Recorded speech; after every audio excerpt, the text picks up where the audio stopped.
Salam sejahtera, saya Pendeta Kim Hyong Ik yang melayani di Gereja Beth Shalom, Guangzhou. Firman yang akan kita bahas pada hari ini adalah Yohanes pasal yang ke-12 dengan judul Awal dari Kemuliaan. Ada 3 poin yang menjadi fokus kita pada hari ini. Kesengsaraan dan kematian Kristus adalah topik setelah Yohanes pasal yang ke-12. Kalau sampai pasal yang ke-11 tercatat kehidupan Yesus yang kira-kira 3 tahun lamanya, yaitu pasal 1 hingga 11. Dari pasal 12 tercatat tentang kejadian 1 minggu, yaitu minggu kesengsaraan terakhir.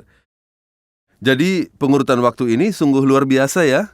Saudara akan melihat bagaimana 1 minggu diceritakan dengan sangat detil. Dan terlebih lagi, bagaimana penulis hanya menceritakan kejadian-kejadian inti. Seperti yang saya katakan, judulnya adalah Awal dari Kemuliaan. Temanya adalah kemuliaan. Aneh kan? Ini adalah kisah tentang penderitaan dan kematian sepanjang minggu. Namun, dikatakan bahwa inilah awal dari kemuliaan. Maksudnya adalah menafsirkan kesengsaraan dan kematian Kristus dari sudut pandang kemuliaan. Dan akhirnya, waktunya sudah tiba. Waktunya telah tiba, kata Tuhan. Waktu untuk apa? Waktu untuk kemuliaan. Catatan tentang minggu kesengsaraan, pasal 12 hingga 19 adalah catatan tentang minggu kesengsaraan. Bagaimana firman hari ini dimulai? Ayat yang pertama dimulai demikian. 6 hari sebelum Paskah, kapan Yesus mati? 6 hari sebelum Paskah, saat domba Paskah disembelih. Dengan sangat mengejutkan, Injil Yohanes menjelaskan dengan mencocokkan waktunya seperti itu. Inilah catatan selama 6 hari itu. Itulah firman tentang awal minggu sengsara Tuhan, awal dari kemuliaan, di mana sangkakala seharusnya dibunyikan. Ketika melihat kesengsaraan dan kematian Yesus, kita mudah masuk dalam suasana sendu. Tapi kita harus bisa mulai melihat kisah ini dari perspektif kitab Injil Yohanes. Ini bukan hanya perspektif Injil Yohanes, seluruh isi Alkitab menyatakan hal yang sama. Itu adalah peristiwa yang sangat mulia. Terkadang kita hidup seperti orang gagal, tidak ada yang berhasil. Kita harus punya perspektif yang benar dalam melihat salib. Di dalam hidup ini pasti ada perspektif yang seperti itu, supaya kita bisa melihat kemuliaan dan tidak berpikir bahwa kita adalah pecundang. Ini sangat penting. Kisah ini dimulai dengan Maria menuangkan minyak narwastu ke kaki Yesus. Awal dari kemuliaan ini dimulai dengan kisah Maria. Kala itu Yesus sedang makan, tempatnya di Betania. Betania adalah tempat di mana orang-orang yang dikasihi Yesus berada. Lazarus, orang yang mati dan bangkit kembali. Lalu tempat di mana Marta dan Maria berada. Walaupun di dalam Injil Yohanes tidak dijelaskan di mana tempatnya, tapi Injil Matius dan Markus menggambarkannya sebagai rumah Simon si lepra di Betania. Sepertinya orang ini juga telah disembuhkan oleh anugerah Yesus. Sepertinya orang ini mengadakan jamuan sekaligus ucapan syukur atas kebangkitan Lazarus. Lazarus serta saudara perempuannya Maria dan Marta juga ikut hadir merayakan, bersuka cita dan bergembira. Dan kalau kita baca ayatnya, orang-orang datang ke sana hanya untuk melihat Lazarus yang bangkit dari kematian. Menurut saya, pasti di luar pun ada banyak orang berkerumun. Disinilah perbuatan Maria muncul. Minyak narwastu murni yang sangat mahal harganya ini diimpor dari India Utara. Istilah sekarang adalah barang bermerek, barang impor. Dan ini diambil, lalu dituangkannya. Kemana dituangkannya? Seharusnya dituangkan ke kepala, tapi dia menuangkan ke kaki Yesus, menyekanya dengan rambutnya. Kira-kira bagaimana aroma minyak narwastu itu menyebar? Beberapa tetes dari minyak narwastu saja wanginya sudah semerbak. Bau minyak semerbak di seluruh rumah itu. Perhatikan perkataan Yudas Iskariot, mengapa minyak narwastu ini tidak dijual 300 dinar dan uangnya diberikan kepada orang-orang miskin? Otaknya pintar ya. Biasanya itu adalah upah setahun seorang buruh pada waktu itu. Jadi nominalnya sangat besar. Saya pikir Maria pasti sudah lama mempersiapkan ini untuk Yesus. Yudas tidak salah ketika dia berkata uangnya diberikan kepada orang-orang miskin saja. Tapi Alkitab menilai Yudas seperti ini. Hal itu dikatakannya bukan karena ia memperhatikan nasib orang-orang miskin, melainkan karena ia adalah seorang pencuri. Ia sering mengambil uang yang disimpan dalam kas yang dipegangnya, tapi dia mencuri. Yang dia maksud di sini adalah, ayo persembahkan saja itu semua, supaya bisa kucuri sebagian. Jadi bukan karena dia peduli pada orang miskin. Tuhan membela Maria. Biarkan dia, biarkan saja, jangan ganggu. Jangan bilang apapun, kata Tuhan. Mengingat hari penguburanku. Inilah kalimat yang penting di sini. Mengingat hari penguburanku. Jadi bisa dimengerti bahwa biarkan saja untuk kenangan. Tapi sebenarnya yang dimaksud Yesus adalah biarkan saja perempuan ini melakukannya karena ini adalah persiapan untuk kematianku. Karena orang-orang miskin selalu ada pada kamu, tetapi aku tidak akan selalu ada pada kamu. Saat ini yang terpenting bukanlah santunan. Fokusnya adalah kematian Yesus Kristus, karya penebusan. Bukan berarti santunan tidak penting, tapi sekarang fokusnya adalah pada kematian Yesus. Dalam kisah ini, Maria diperkenalkan sebagai orang meminyaki kaki Yesus. Konon semua jemaat mula-mula tahu tentang kisah ini. Kenapa? Karena Yesus menyuruh untuk memberitakannya ke seluruh tempat di mana Injil diberitakan. Kita akan melihat alasannya di sini. Karena hanya Maria yang tahu tentang kematian Kristus. Di Injil Matius ketika pergi ke Kaisarea Filipi, Yesus bertanya kepada murid-muridnya, "Apa yang dikatakan orang-orang tentang aku? Menurut kalian, siapakah aku ini?" Seharusnya para murid sudah mengerti kan? Bahkan pada minggu terakhir kematian Yesus, para murid saling berdebat tentang siapa yang terbesar. Jadi mereka hanya tertarik pada diri mereka sendiri. Namun Maria bukanlah 12 murid. Dia perempuan. Maria sudah tahu. Matius pasal yang ke-26, sebab dengan mencurahkan minyak itu ke tubuhku, ia membuat suatu persiapan untuk penguburanku. Tidak ada yang berpikir tentang penguburan Yesus. Tak seorang pun tahu tentang konsep kematian. Tapi bagaimana wanita ini bisa tahu, saudara? Dalam beberapa adegan di mana Maria muncul, ada kesamaan yang bisa kita lihat. Kita ketahui bersama, Marta marah karena adiknya, lalu dia mendekati Yesus dan berkata, "Tuhan, sekarang jamuan dan makanan harus disiapkan." Tapi Maria cuma duduk di hadapan Tuhan, diam dan mendengarkan Tuhan. Marta kesal. Tapi apa yang Yesus katakan? Biarkan saja. Kalau suka, biarkan dia melakukannya. Maria adalah orang yang mendengarkan perkataan Yesus. Dia tahu jelas tentang kematian Yesus, dan dia mempersiapkannya. Inilah iman yang sejati. Beberapa tanda dalam nas hari ini menunjukkan bahwa waktunya sudah dekat. Lewat tanda yang dilakukan Yesus pada Lazarus, banyak orang Yahudi jadi percaya. Banyak yang percaya. Dan banyak yang datang ke pesta ini untuk melihat Yesus dan Lazarus yang bangkit.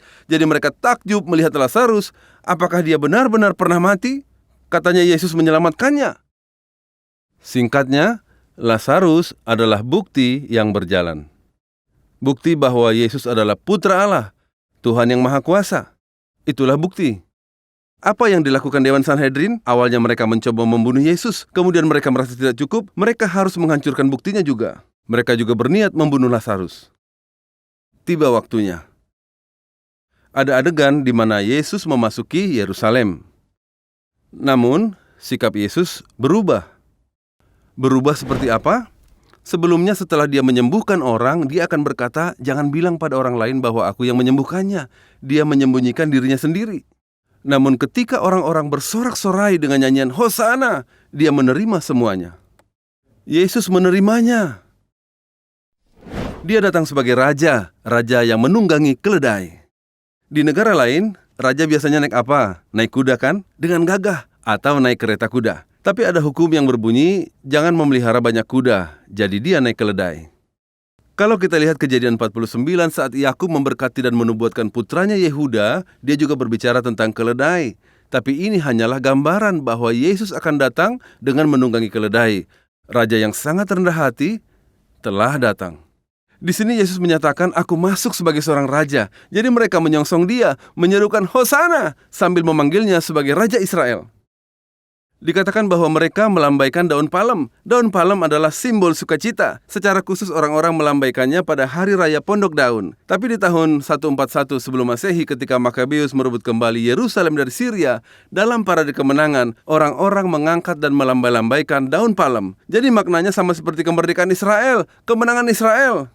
Mesias inilah yang dinantikan semua orang. Orang inilah Mesias. Setelah memperhatikan selama 3 tahun, dialah Mesias. Bukankah dia membangkitkan orang mati? Dialah Mesias. Sekarang apa yang tersisa? Membiarkan kita dimerdekakannya dari Roma. Ada pemikiran seperti ini. Jadi mereka menyongsong dia sambil berseru-seru, "Hosana, diberkatilah dia yang datang dalam nama Tuhan Raja Israel." Bagian belakang ini perlu dibaca juga. "Lihat, rajamu datang kepadamu, ia adil dan jaya, ia lemah lembut, dan mengendarai seekor keledai beban yang mudah," seperti itu. Dia mewujudkan seluruh nubuatan itu. Dia datang dengan keledai. Tetapi di kitab Wahyu, raja ini datang dengan seekor kuda putih. Lalu aku melihat surga terbuka, sesungguhnya ada seekor kuda putih, dan ia yang menungganginya bernama yang setia dan yang benar. Ia menghakimi dan berperang dengan adil. Dia datang untuk menghakimi.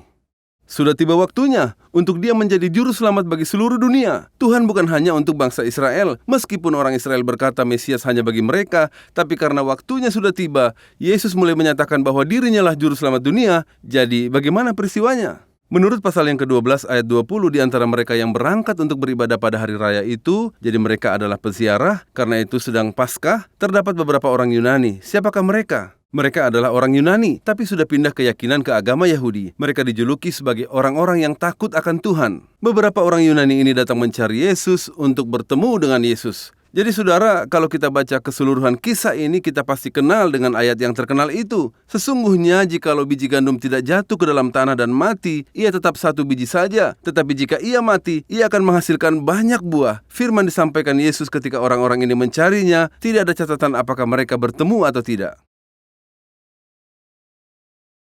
Kedatangan orang Yunani ini menandakan bahwa Yesus bukan Tuhan yang mati untuk orang Yahudi saja, tapi adalah juru selamat seluruh dunia. Sama seperti kemunculan perempuan Samaria. Nikodemus muncul di pasal yang ketiga dan perempuan Samaria di pasal yang keempat, lalu orang-orang Yunani pun datang. Kemudian ketika Yesus tahu orang-orang Yunani mencarinya, katanya, "Telah tiba saatnya anak manusia dimuliakan." Yesus mengatakan waktu pada saat itu, sudah tiba, saat ini. Kemudian dia berfirman tentang biji gandum, jikalau biji gandum tidak jatuh ke dalam tanah dan mati, ia tetap satu biji saja. Tetapi jika ia mati, ia akan menghasilkan banyak buah. Ini tentang siapa? Ini bukan kisah Lazarus. Yesus menceritakan kisahnya sendiri. Telah tiba saatnya untuk aku disalibkan. Apa tujuan dari kematian itu? Untuk menghasilkan banyak buah. Jadi sebenarnya kebangkitan Lazarus inilah yang menjadi pemicu para dewan mengambil keputusan untuk menyalibkan Yesus. Kematian Yesus ini secara tidak langsung membuat manusia mendapatkan kehidupan dengan segala kelimpahan. Jadi lewat kematiannya, Yesus mendapatkan hidup dan dia menjadi pemberi kehidupan. Sama juga dengan hal ini, jikalau biji gandum tidak jatuh ke dalam tanah dan mati, ia tetap satu biji saja. Tetapi jika ia mati, ia akan menghasilkan banyak buah. Yesus menjelaskan bahwa ini adalah kematian yang berbuah, kematian yang bertujuan. Tapi di ayat 25 Tuhan berfirman, "Barang siapa mencintai nyawanya, ia akan kehilangan nyawanya. Barang siapa tidak mencintai nyawanya di dunia ini, ia akan memeliharanya untuk kehidupan yang kekal." Meski di sini digunakan kata nyawa yang berasal dari bahasa Yunani, yaitu psike atau puske, kata ini punya banyak arti seperti roh, jiwa. Juga ketika kita menyebut psikologi, kata puske ini muncul PSY. Tetapi ketika dikatakan untuk hidup kekal, untuk mendapatkan hidup kekal, ada kosakata lain yang digunakan, yaitu zoe. Yang harus kalian dapatkan adalah zoe, dan itu akan kuberikan kepadamu. Jadi, kita harus tahu apa yang hilang dan apa yang kita dapatkan. Ini berhubungan dengan kematian Tuhan.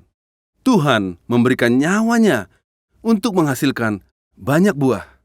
Tidak ada yang lebih besar selain kemuliaan Bapa, kemuliaan Bapa surgawi. Semuanya ini untuk kemuliaan Allah. Semua adalah kemuliaan dari Allah yang mengutus aku. Itu juga yang merupakan kemuliaan Yesus sendiri. Tuhan berbicara dalam kekalutan, "Sekarang jiwaku terharu dan apakah yang akan kukatakan? Bapa, selamatkanlah aku dari saat ini." Inilah firman yang mengingatkan kita pada doa di Taman Getsemani. Sebab untuk itulah aku datang pada saat ini. Untuk itulah saat ini. Untuk apa? Kemuliaan Allah.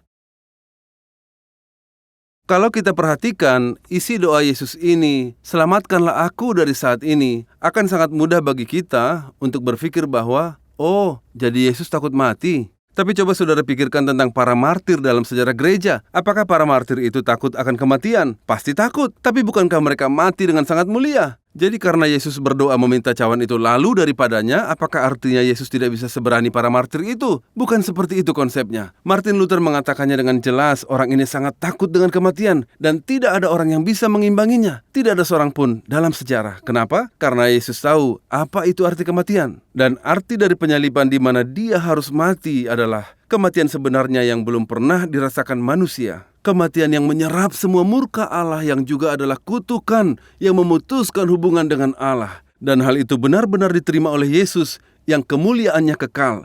Dia dikutuk sehingga hubungannya terputus dengan Allah. Inilah yang ditakutkannya. Bukan sekedar kematian dan penderitaan secara fisik. Anak manusia itu punya pengharapan. Bapa, muliakanlah namamu, selalu kemuliaan Tuhan, kemuliaan Bapa, kemuliaan yang mengutus dia. Itulah fokus dan tujuan dari semua hal dalam hidup Yesus. Dia datang demi salib, dia datang untuk memimpin semua manusia kepada Tuhan melalui salib.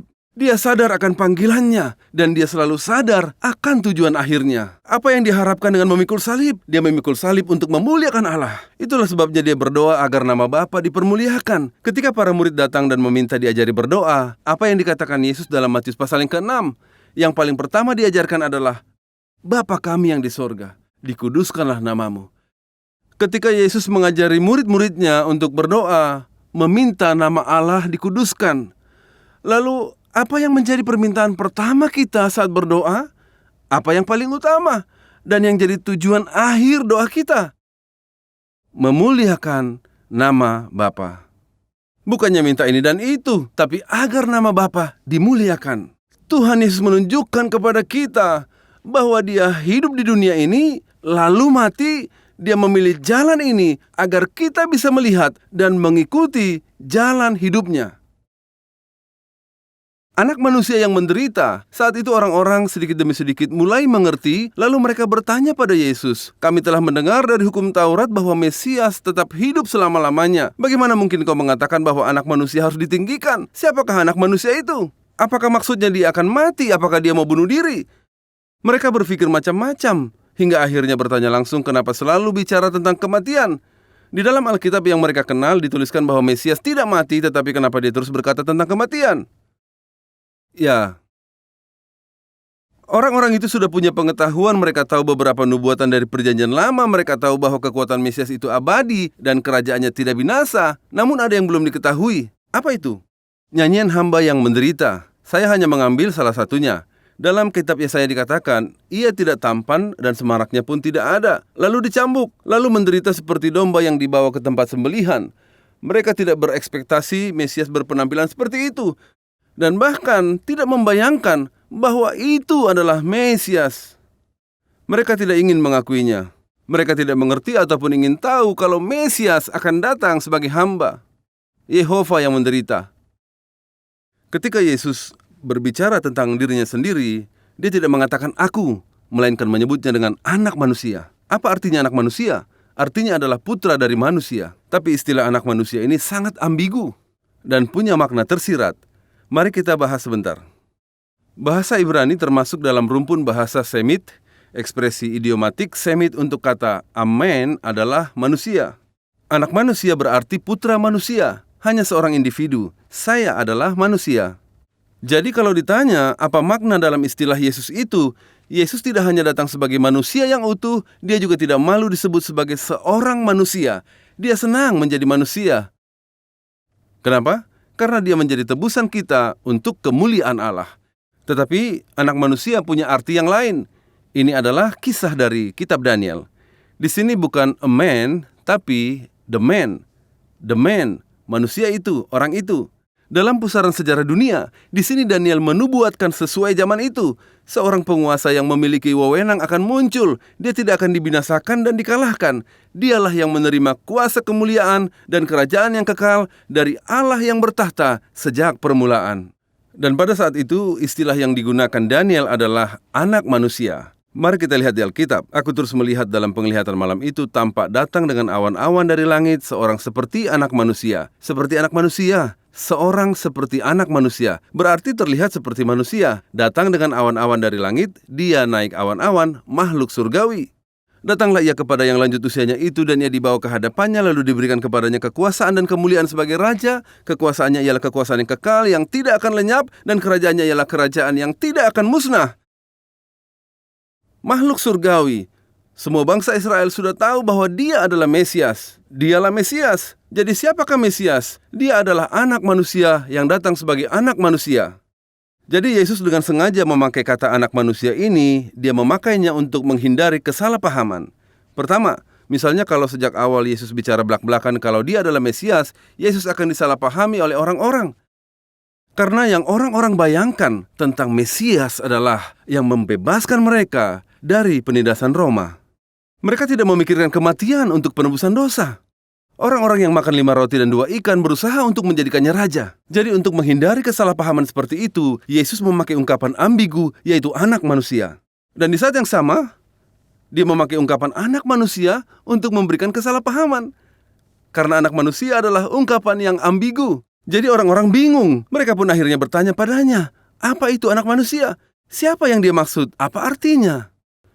Jadi saat kita memikirkan ungkapan anak manusia, kita harus selalu ingat bahwa Yesus menyatakan dirinya sebagai Mesias, dan pada saat yang sama juga menyatakan bahwa dia adalah manusia. Jadi mengandung makna yang ambigu. Dia yang turun dari surga, artinya tidak ada seorang pun yang telah naik ke surga selain daripada dia yang telah turun dari surga, yaitu anak manusia. Ini ayat yang mengingatkan kita pada kitab Daniel. Bagaimanakah jikalau kamu melihat anak manusia naik? Sebelumnya anak manusia ada di mana? Bukankah dia turun dari surga? Dialah yang mengalami penderitaan rasa malu. Ungkapan anak manusia juga mengandung makna seperti ini. Dan sama seperti Musa meninggikan ular di padang gurun, demikian juga anak manusia harus ditinggikan. Maksudnya adalah tentang kematian di dunia, yaitu penyaliban. Kata Yesus, apabila kamu telah meninggikan anak manusia, barulah kamu tahu bahwa akulah dia. Setelah Yesus mati di kayu salib, dia adalah juru selamat dan Tuhan. Ketiga, anak manusia sebagai hakim akhir. Inilah firman Tuhan yang dikatakan dalam Yohanes 5, kalau kita lihat bagian akhirnya. Ia telah memberikan kuasa kepadanya untuk menghakimi karena ia adalah anak manusia. Dia berkata, karena akulah anak manusia, Allah memberikan kuasa kepadaku untuk menghakimi. Kita sampai pada khotbah terakhir Yesus di muka umum. Setelah Yesus menyelesaikan khotbah ini, di sesi berikutnya, di pasal 13 kita akan melihat Yesus berkumpul dan berbicara dengan murid-muridnya, dan kemudian dia disalibkan. Khotbah ini tertulis di ayat 35 dan 36, dan kalau kita lihat di belakang, ayat 44-50, Yesus kembali berfirman tentang kesimpulan dari khotbah-khotbahnya selama ia hidup di dunia. Kesimpulannya adalah dalam satu kalimat, terang ada di antara kalian, artinya Yesus ada. Percayalah selama terang itu ada, artinya percayalah padaku. Bagaimana caranya percaya? Kita percaya melalui firman Yesus. Jadi pemikiran tentang Yesus, pemikiran tentang terang, menentukan segalanya. Percayalah pada Yesus, itulah firman-Nya. Barang siapa berjalan dalam kegelapan, ia tidak tahu kemana ia pergi. Artinya sebelum Yesus datang, dunia ini penuh dengan kegelapan dan tidak terlihat apapun. Tapi kemudian terang itu datang. Begitulah tertulis di Yohanes pasal yang pertama. Karena Yesus datang, maka akhirnya mulai terlihat, bisa dilihat. Inilah yang dikatakan Yesus tentang hal yang terjadi ketika Mesias datang. Bagaimana keadaan dunia dan manusia tanpa Tuhan? Kesombongan dunia. Orang-orang percaya kalau mereka bisa melakukan segalanya dengan terang mereka sendiri. Pengetahuan, perkembangan ilmu sains, akal sehat, pengetahuan umum, semua hal bisa aku lakukan. Aku. Saat anak kecil mulai belajar bicara, kata apa yang paling sering mereka ucapkan? Aku, dan aku kan? Seperti itulah manusia. Muncul dilema. Mereka tidak tahu mana akhirnya. Tidak ingin tahu. Mereka percaya pada diri sendiri tanpa mengenal tujuan akhirnya. Karena itulah Tuhan datang. Kabar baik kan? Dikatakan hanya sedikit waktu lagi terang ada di antara kamu. Jadi aku datang, sudah datang, terang datang. Kabar baik adalah Injil. Proposisinya adalah Kristus sebagai terang dunia. Yesus terang dunia, akulah terang dunia, kata Yesus. Yang jadi perhatian, kesempatan hanya datang sebentar. Yesus berkata, selama ada terang. Kalau kita melihatnya dari perspektif kita, artinya kesempatan ini tidak akan selamanya ada. Waktu adalah milik Tuhan. Peringatan, jangan terjebak dalam gelap. Inilah isi khotbah terakhir Yesus. Percayalah terang ketika terang itu ada. Saudara, apakah saudara pikir ini adalah undangan? Kita sering kali bilang seperti ini, mengundang dalam Injil ini bukan sesuatu yang salah atau najis, artinya menginvite. Tapi sebenarnya Tuhan tidak mengundang, melainkan Dia menyuruh. Percayalah ketika terang masih ada. Percaya dan andalkanlah Kristus yang menjadi terang. Lalu serahkanlah semua kehidupanmu yang selama ini hanya percaya pada dirimu sendiri. Injil sudah berjanji, maka itu akan menjadi putra terang. Putra terang, tadi kita sudah bahas tentang putranya. Jadi kita juga akan menjadi terang yang mendapat pantulan dari terang itu. Sehingga terang itu bersatu. Apakah pelayanan Mesias gagal? Kita bisa saja berpikir begini, Yesus mati di atas kayu salib. Dia mati di kayu salib karena lemah. Pelayanan Yesus tidak berakhir ketika Yerusalem gempar, ketika banyak orang menyerukan, Hosana, terpujilah Dia. Meskipun Yesus mengadakan banyak mujizat, namun mereka tidak percaya kepadanya. Apakah Dia gagal? Supaya genaplah firman yang disampaikan oleh Nabi Yesaya. Firman apa yang digenapi? Karena itu mereka tidak percaya, sebab Yesaya telah berkata dalam Yesaya 6 ayat 9-10, adegan di mana Yesaya dipanggil sebagai seorang nabi ada di pasal yang ke-6. Dengarlah sungguh-sungguh tetapi mengerti jangan, lihatlah sungguh-sungguh tetapi menanggap jangan. Buatlah hati bangsa ini keras, dan buatlah telinganya berat mendengar, dan buatlah matanya melekat tertutup. Yesaya dipanggil Allah sebagai nabi, dan dia pun menjawab, aku akan pergi. Tapi Allah berkata, kamu akan gagal meski pergi. Dengan menerapkan firman ini kepada pelayanan Yesus, Yesus memberitahu kita bahwa firman ini sudah tergenapi. Dengan kata lain, ketidakpercayaan bangsa Israel dalam pelayanan Yesus adalah karena Allah yang memblokirnya. Allah membuat mereka tidak percaya. Tapi kalau begitu aneh sekali, bukan? Tapi di sini ada makna yang ambigu. Mereka memang tidak mau percaya, tidak mau tahu dan menerimanya. Keras kepala. Tuhan membiarkan mereka dengan keras kepala mereka itu. Jadi itulah yang menjadi penyebab mereka tidak memahami firman. Dan akibat dari hal itu menjadi kedaulatan Tuhan dalam pelayanannya. Iman yang lemah atau iman palsu? Kalau kita lihat di bagian akhir, kita tidak boleh melewatkan ini. Sebenarnya ada banyak pejabat yang percaya Yesus, tapi karena orang-orang Farisi mereka tidak bisa menunjukkannya. Dan karena mereka takut dikucilkan, mereka hanya diam walau percaya. Alkitab menjelaskan mereka lebih suka dengan kehormatan manusia daripada kehormatan Allah. Jadi iman mereka bukanlah iman yang benar. Roma pasal yang ke-10, jika kamu mengaku dengan mulutmu bahwa Yesus adalah Tuhan dan percaya dalam hatimu bahwa Allah telah membangkitkan Dia dari antara orang mati. Ada kata mengaku ya. Kalau kita salah memahaminya di zaman sekarang ini, kita akan berpikir kalau mengaku dengan mulut berarti percaya pada Yesus. Jadi, bukan itu maksud pemahamannya. Kalau saya mengaku, saya seharusnya mengaku bahwa Kaisar Romawi adalah Tuhanku. Jadi meskipun berada di situasi yang tidak menguntungkan dan bisa mati, saya ingin mengaku bahwa Yesus adalah Tuhan. Itu tidak bisa dilakukan tanpa Roh Kudus. Iman sejati tidak mengejar dan mencari kehormatan dirinya dari orang lain. Iman sejati hanya mencari kehormatan dari satu-satunya Tuhan. Seperti itulah yang difirmankan Tuhan. Penerapannya, pertama, apakah kita mengenal Yesus dan percaya dengan benar? Injil Yohanes bukan kitab untuk masa lalu, tapi yang harus kita baca setiap hari, yang membuat kita bertanya apakah iman kita sudah benar, apakah iman itu berdasarkan pengetahuan yang benar. Apakah saya mengenal Tuhan dengan benar? Itu harus dicek. Kedua, melihat kemuliaan merendah dari kemuliaan anak manusia. Ketika disebut anak manusia, ada kerendahan hati, itulah kemuliaan. Dan ada kemuliaan kematian di kayu salib. Hidup saya dengan saudara juga sama saja.